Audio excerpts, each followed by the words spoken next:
So thank you so much to those of you that are joining me. I'm not the greatest person with tech, but my name is Louise Westra, and welcome to our session, 3 Lifetimes in One, Breaking the Cycle of Perpetual Overreaching. So, women today need a personal strategy alongside their professional one. Otherwise, they fall into the cycle of overreaching without even knowing they're doing it. Without that awareness and without a strategy in place, women will continue to pay the price for their professional success with their health and add greater numbers to the increasing burnout statistics. So, who am I to be talking to you about this? That's a good question. I just want to check that you guys aren't popping up in the chat. Well, I'm a naturopath. I've been a naturopath for the last 20 years, and I've been working with women and for the last 8 years with organizations to ensure that women build the health and the resilience and the strategy that we need to flourish in all our roles throughout the 21st century. And it's imperative we do that to counteract the pace and the reach of our lives. We need to understand how much and how often we're overreaching and overdoing, and to make adjustments accordingly. Oops. So what can you expect from this session? Well, we're going to look at our modus operandi, our strengths, our default choices, which are our boundaries, and also our biological needs, ensuring that all those things are front and center of our decision making, and look at learning how we can create physical and mental and emotional resilience within the 21st century. So as I've already stated, women today are now living the equivalent of 3 lifetimes in one. We haven't got a lot of time today to really deep dive into this aspect, but I would ask you to take a moment now and after the session to think about your grandmother's life, your great-grandmother's life, even your mother's life, and compare it to your own. Now, certainly some things were perhaps simpler for them. Some things were more difficult, certainly. For instance, household tasks, there were less conveniences, so those kind of things took more time. But most of the women coming before us weren't juggling home lives, professional lives, and of course they didn't have the same opportunities as us. And please don't misunderstand me. I definitely don't want women to have less opportunities than we currently have. But, you know, to understand that with opportunity, whilst that's incredibly enriching, but alongside that, striving to achieve all the time, to push the envelope, to break through the glass ceilings, can leave us vulnerable to fatigue and exhaustion, and on the trajectory to burnout if we don't know the early signs and learn to break this cycle. And this cycle is really well embedded, guys, into most of us as individuals and into our societal structures. We're encouraged to overreach, encouraged to overdo from an early age. I don't know about you, but as soon as I got to high school, I was taught that the harder I worked, the more I could achieve, the greater the attention I would receive, and the more accolades. So I worked really, really hard. I played hard. I got a part-time job. I volunteered for things I was passionate about. And, I performed my role as a good girl by exceeding my capacity and modeling success in the only way that I saw it. And so my first kind of recommendation for you is to start this process by becoming curious and to ask yourself this, is your success really your success? By which I mean, please take some time after this session to consider what success really means for you, rather than simply stepping onto a conveyor belt that leads you from A to B, because you might unwittingly be living somebody else's idea of success rather than your own. And I see a lot of women who, they spend a lot of time, energy, they invest a lot of money in planning a wedding, in planning a family, celebration, not so much lately, but, in planning holidays. And they spend more time, energy, and money doing that than they do considering what success really is for them. So if you're unsure where to start, think about your last day on earth and what you would like that to look like, because the clues are right there for you. Now, when it comes to our modus operandi, our strengths, this is the way that we use our strengths to operate at work and at home. And unfortunately, I see a lot of women who, feel like they're failing at home because they're draining themselves at work and they've got little left over for their families, for their relationships once that working day is finished. So it's a good time to check in. If you haven't considered your strengths for a while or ever, or if you know that you're not leaning into those strengths, let's make sure we learn about the strengths that we do have naturally, the ones that we're relying upon, comfortable using, also making sure that we're not overplaying the natural strengths where we might actually need to be cultivating others as well. And one of the things that I see time and time again is that many women in the corporate world are still operating from a very patriarchal place, rather than harnessing, what are considered traditionally to be more female attributes. But of course, in fact, we need to get rid of this type of stereotypical delineation completely and utterly and build a variety of strengths that foster a more balanced approach to our working life, our home life, and the people around us. And when we as women shut down parts of ourselves, when we ignore our strengths, when we don't lean into them, if we overuse them, then, if we're doing that 8 hours a day, 5 days a week, then we shouldn't really be surprised if at some point our body starts to revolt, because the emotional, the mental, the physical energy required to manage that degree of performance is quite considerable, and it will drain and deplete us without fail. Our default choices, those boundaries. Now, let me just tell you a quick story from one of my clients. Michelle was newly married. She was a high performer, excelling in her career. She was on the fast track to leadership. And she really prided herself on her mantra of, if it's worth doing well. This didn't just mean doing things well, of course. It meant being the best, doing it to the nth degree, getting it all done, not showing any weakness, not asking for help. And as a result, she was quite depleted and starting to get a feeling of like that kind of feeling of dread in her stomach most mornings. Her appetite wasn't as good as it used to be. And, Michelle wasn't only the best for herself, but for others. So she wanted to be the best wife. She was the best daughter, the best friend, the best sister, and the best co-worker. And of course, she wanted to be the best leader. And being the best for Michelle basically meant saying yes to everything, because saying no was mean, saying no was selfish, saying no might might scupper her chances to progress at work. So we looked at all the things that Michelle had scheduled. We look at all the things she'd agreed to do for others in the near future. And she explained how overwhelmed she felt because there was never enough time. And remember, we haven't even added children into this mix yet, and Michelle did want them. So I asked her what really needed to be done by her and what could be delegated. Her response was, I really like to help.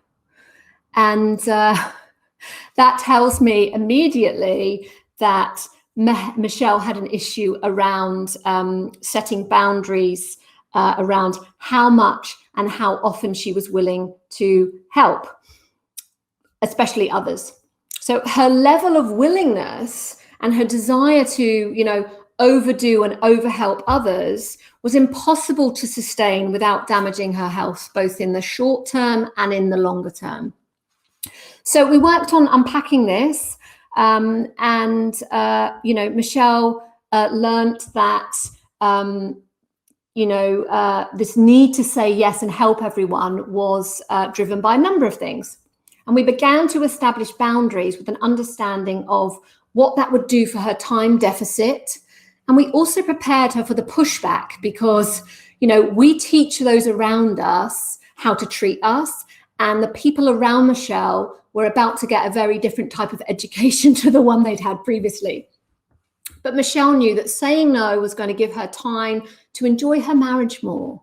Saying no would reduce her feelings of angst and overwhelm and that feeling of dread each morning.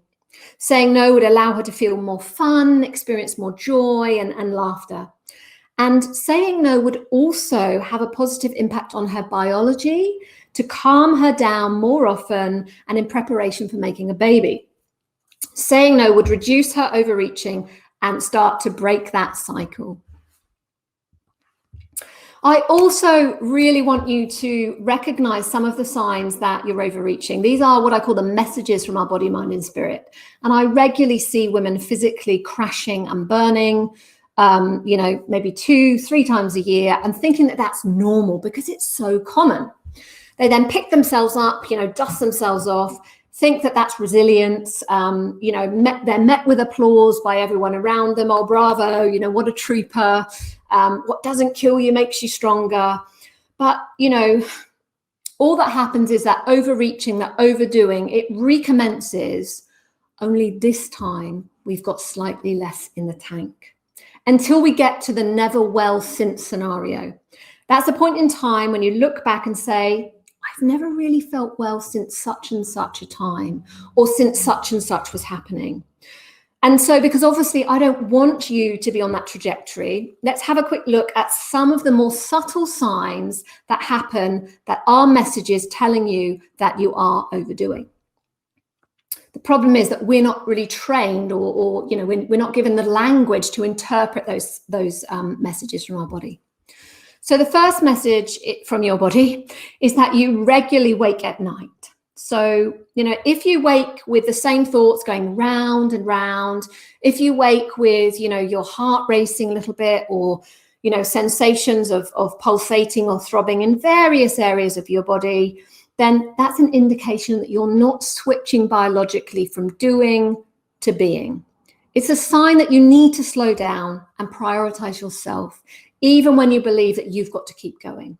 You've probably heard the phrase pause to progress. Most of you, I'm sure, will have been on an aeroplane where you were told to put the oxygen mask on first. That all sounds well and good. This is a chance to consider where we need help and support. So on a practical level, if this is happening, think about work. What could we delegate? What could we co-collaborate on rather than holding as a project for ourselves? Are there any meetings we could change the duration or the timings of? Are there any deadlines that could shift? At home, share how you feel. Give others the opportunity to help you. And, rather than watching a rerun on TV at night or scrolling on your phone, maybe take 10 minutes to do a guided relaxation or some meditation. The second sign is that you never stop. Maybe you don't even know how to. If this is you, it's a sure sign that your nervous system needs to stop. Many of us are biologically compelled to keep going regardless, to keep pushing, to keep moving, irrespective of how tired we are. And that's pathological. It's often related to childhood trauma or the messaging that we aren't worthy unless we're busy doing.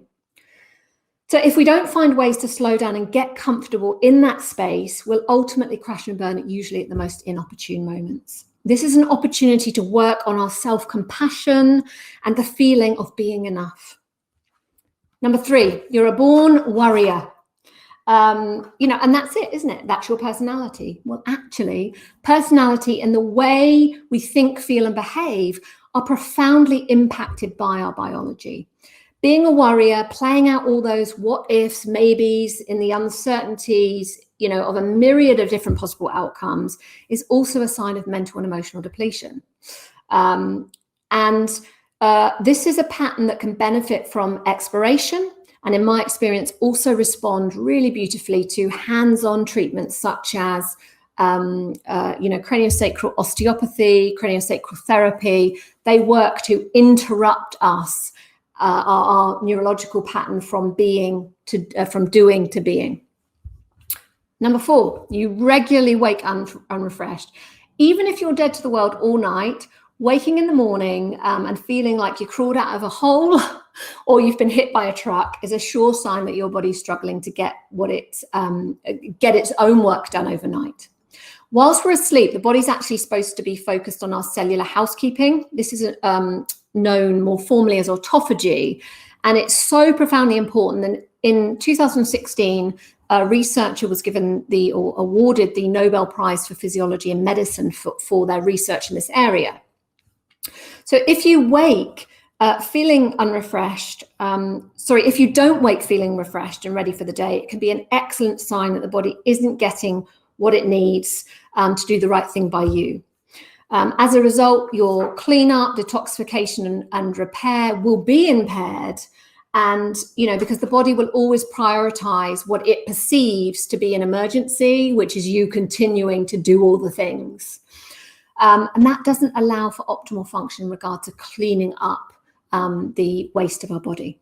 A good way to start helping the body be more equipped to do these tasks completely is to start pulling back our food consumption at the end of the day. So if we can learn to stop eating 2 to 3 hours before bedtime, which allows us to go into a fasting state and allows the body to clean house. And lastly, if you're increasingly reliant on stimulants, it doesn't have to be coffee, it can be sugar, hopefully they're legal stimulants, then that's often your body telling you, I'm depleted, I'm struggling to create the high quality, consistent energy that you need to flourish. In my experience, this is where learning a bit more about our own individual bodies and which organs and organ systems may benefit from some support can be hugely impactful, because we need to ensure that we have the quality of energy that we want and deserve to live the lives that we deserve. So in conclusion, I want you to firstly get curious, make sure you know what success means to you. I want you to explore your strengths and make sure that you're integrating both the strengths that are natural to you and the learned ones that you need to balance out those natural strengths. I want you to consider your boundaries, make sure they're in place, and listen to your body's messages and honor its needs. And I would also like to say thank you very much for your time. It's been a whistle-stop tour. Thank you, Luna. I'd love for you to go over to LinkedIn and connect with me there. And if you have enjoyed the session, then please feel free to write me a short recommendation. I'm just checking the chat for any questions. Thank you so much, all of you, for joining me. Yes, exactly, Graciela. So important to define success on our own terms. Luna's already feeling more relaxed. Oh, that's wonderful. You are welcome, Seth. And Neil, thank you for joining me. Christina, just what you needed to hear. Oh, that's wonderful. Thank you, Marissa, for joining me. We've got a couple more minutes. So if you did want to pop any questions in the chat. Oh, Melinda, thank you. This was so great. Thank you. Thank you, Edna. Thank you, Mega. Oh, there's some wonderful names. Sylvia, thank you. Zane, thank you so much. Veronica, thank you for joining me. Thank you, Catherine. I hope to connect with you all over on LinkedIn, and I hope you enjoy the rest of this wonderful conference. Thank you so much to the organisers for having me. Yes, Melinda, I really look forward to connecting with you on LinkedIn. And you have a wonderful day. It's actually 4:30 in the afternoon here in the UK. Chuli, Chuli Anna, what a beautiful name. Okay, I think that the session is just about to end. So thank you again so much for joining, and enjoy the rest of the conference.